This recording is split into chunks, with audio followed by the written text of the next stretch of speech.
You might wonder or hear some friends saying that, am I too picky?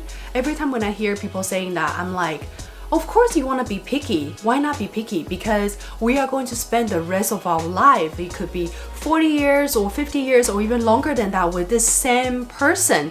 Of course, we want to find someone who's really compatible. So my answer is yes, you should be picky, but be realistic about it.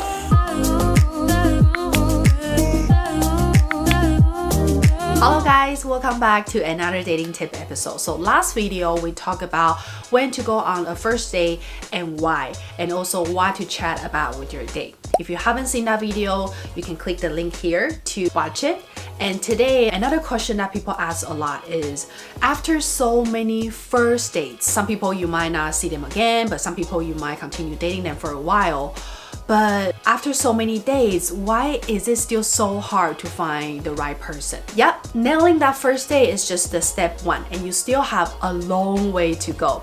If you start to feel frustrated after dating for a while, today we are talking about some possible reasons that might hinder you from meeting the right one. At this point, please stop comparing yourself to, other friends who got on dating apps for only a few months and they found the one. Come on, let's be real. Everyone is looking for a different type, and sometimes it's just luck. So there's no point for you to compare your dating success with other people. Just focus on looking for the one that's really compatible with you. You might wonder or hear some friends saying that, am I too picky? Every time when I hear people saying that, I'm like, of course you want to be picky. Why not be picky? Because we are going to spend the rest of our life. It could be 40 years or 50 years or even longer than that with this same person. Of course, we want to find someone who's really compatible. So my answer is yes, you should be picky, but be realistic about it. When I say be realistic about being picky, I mean you really should sit down and think about what matters to you the most when it comes to choosing your spouse or your partner. If you can only list 3 to 5 criteria, what will they be like? Is it financial status, a healthy body, kindness, ambition? You should write down all the things down and then focus on the top 5 to start, instead of asking for all 100 perfect qualities from your date, if you know what I mean. Of course, we all appreciate good-looking people, tall guys, girls with nice curves, but come on, let's be real. My criteria are same values on finance, relationship, and life goals, and he needs to be stable, responsible, and caring. Looking wise, actually, I'm never big on guys who only have their good looks. Somehow, it's just not on my top list. I guess because we all age, and how long will that good-looking face last you? At the end of the day, it's all about feeling comfortable, be able to be yourself, and have someone who can grow with you and support you through the most difficult times, right? After you write down your 3 to 5 criteria, I want you to focus on them. You can even write them in your dating profile so people know what you're looking for when they come to your page. Don't be shy about advertising what you are looking for, because people who are on the same page, they will appreciate your honesty, and that will definitely increase your chance of finding the right one.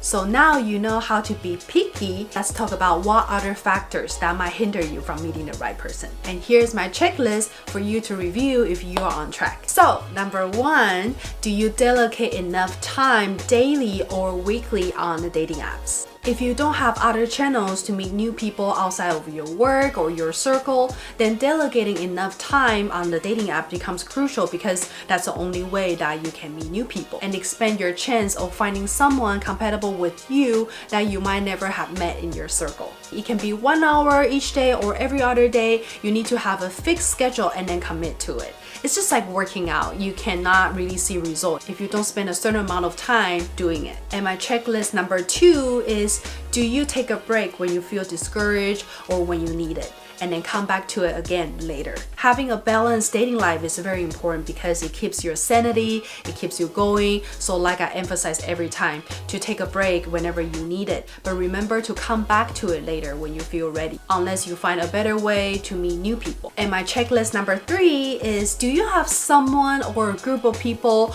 to talk about your dating experiences, to ask for advice or exchange ideas? When I was dating, I was lucky that some of my girlfriends, they were using dating apps as well. So we constantly exchange our dating stories and ask for advice when we needed it. And later I realized it was very important and even a therapeutic process to vent and feel that you were part of a group or had someone that you could turn to when you didn't know what to do. Many times my friend helped me clear my thoughts when I was stuck with negative emotions or stuck with the wrong person. So make sure you have someone by your side that you can trust and feel comfortable with to keep you on track and keep you going. And my checklist number 4 is, do you constantly review your performance and improve it along the way?